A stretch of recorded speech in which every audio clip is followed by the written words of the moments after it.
My dear people of Ondo State, it is every sense of responsibility that I address you this evening on the prevailing security challenges being experienced in our state. We cannot shy away from the fact that we had had a fair share of unpleasant instances of breach of peace. No doubt, these are trying times in our national life and even at the level of our dear state, Ondo.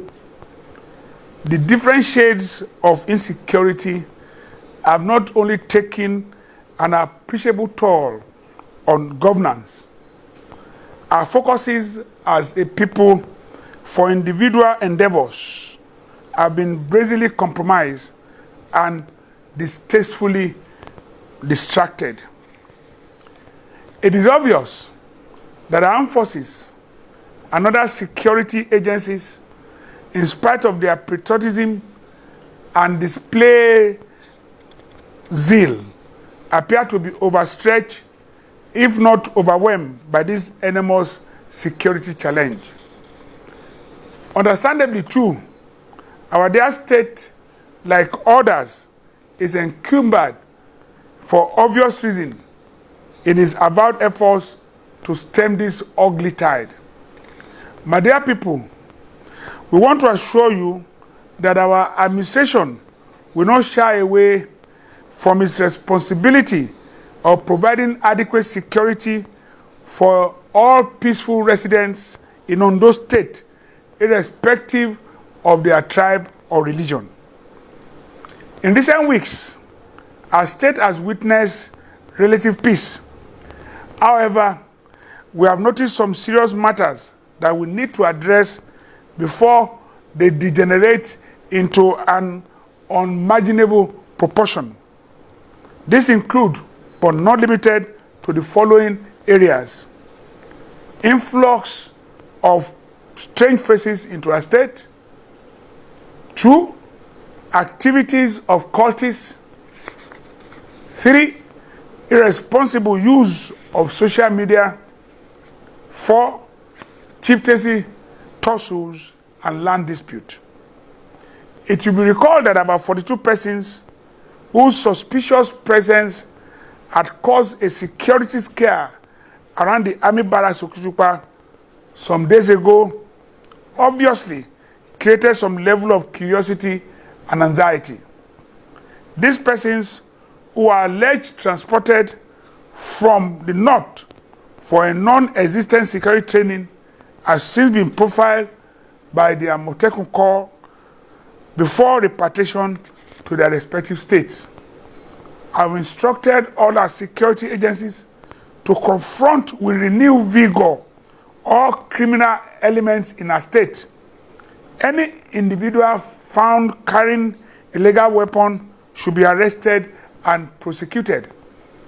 Any other who is not properly registered in a forest reserve should vacate the place.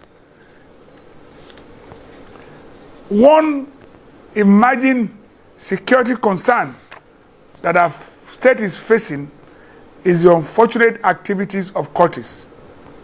The state government has observed lately the upsurge in their violent activities in the state. Our administration frowns at this development. A situation where our state has been turned to battleground for rival cult groups shall no longer be tolerated. Let me sound a note of warning to all cult groups and their sponsors that we will not spare any effort in dealing with anyone caught engaging in the study arts. Towards this end, I have instructed our security agencies to clamp down on all cultists in Ondo State and deal decisively with any person found engaging in cult-related activities and ensure that they are arrested and prosecuted in line with the law. The flashpoint in the cases of cult activities are Ikare-Akoko, Owo, Okitirupa, and Igbokoda. We have noted with concern that their activities are more prevalent in Owo than any other town in Ondo State. This is unacceptable. I assure them that all that we have shall be deployed to ensure that we stem the tide. Our agencies, security agencies, have been directed to contend with cult activities. The third major concern that we need to address is the abuse of social media to propagate false and fake news. This unfortunate phenomenon is capable of stoking the ember of disunity and serious security breaches. The social media is almost becoming an unavoidable part of our society as its advent has democratized, deregulated, and liberalized the means of news production and dissemination. Unfortunately, however, it has also become a breeding ground for spreading fake news. Before we must accept to post or repost any news item or information on social media, we must evaluate and process and discern the motives behind it and learn to distinguish between false content and real information. False information can come in form of disinformation or misinformation. Our people should be careful on what they post on social media, especially matters that have to do with security.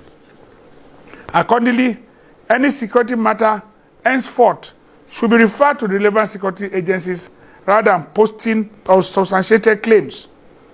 The recent issue which dominated the social media and the media space of some Fulani men being trained at the army barracks, Okitupa, has been investigated by the security agencies and found to be false. We confirm on good authority to our good people that there are no 3,000 Fulani men resident in army barracks in Okitupa. It is therefore preposterous for anyone to presume that the information was true. The information is totally false, and I call on our people to disregard it. I wish to report that Amotekun Corps also evacuated 137 persons who recently invaded Elegbeka Forest Reserve along Owo Road. Those evacuated were unable to give any satisfactory explanation as to why they were occupying the forest reserve in spite of the state government directive. They have since been escorted out of the state to their states of origin. Our people will recall that it was on this, the Olufon of Ifon, the late Oba Israel Adegoke Adeusi, a first-class traditional ruler, was brutally murdered by suspected kidnappers last November. We are also concerned with various chieftaincy and land tussle in some communities in the state. Chieftaincy tussles are ill winds that have never blown anyone any good. It is a known fact that bitter tussles are capable of derailing society stability and development programs of government. These tussles, if not carefully managed, could lead to conflagration, especially when they assume ethnic or political coloration in view of the current tense situation in the country. The instant case of Ikare-Akoko, where the perennial crisis between Olukare and Owale has dominated the length and breadth of the community in the last 72 hours, is a cause for concern. Lives have been lost and properties destroyed over a minor chieftaincy in the community. As a way of stemming further crisis, government has imposed 24-hour curfew on the entire Ikare-Akoko till further notice. The immediate cause of the current crisis is the contention as to who is the rightful Olokoja. Thus, government has also suspended Olokoja chieftaincy till further notice Nobody should henceforth parade himself as Olokoja. The security agencies have been given instruction as to how to treat anybody who flouts this order. In furtherance of the efforts of our administration to address frontally these emergent and aforementioned security matters in our state, the following measures have been put in place. 1. All traditional rulers in the state should henceforth revert to the government before allowing any group to settle in their domain.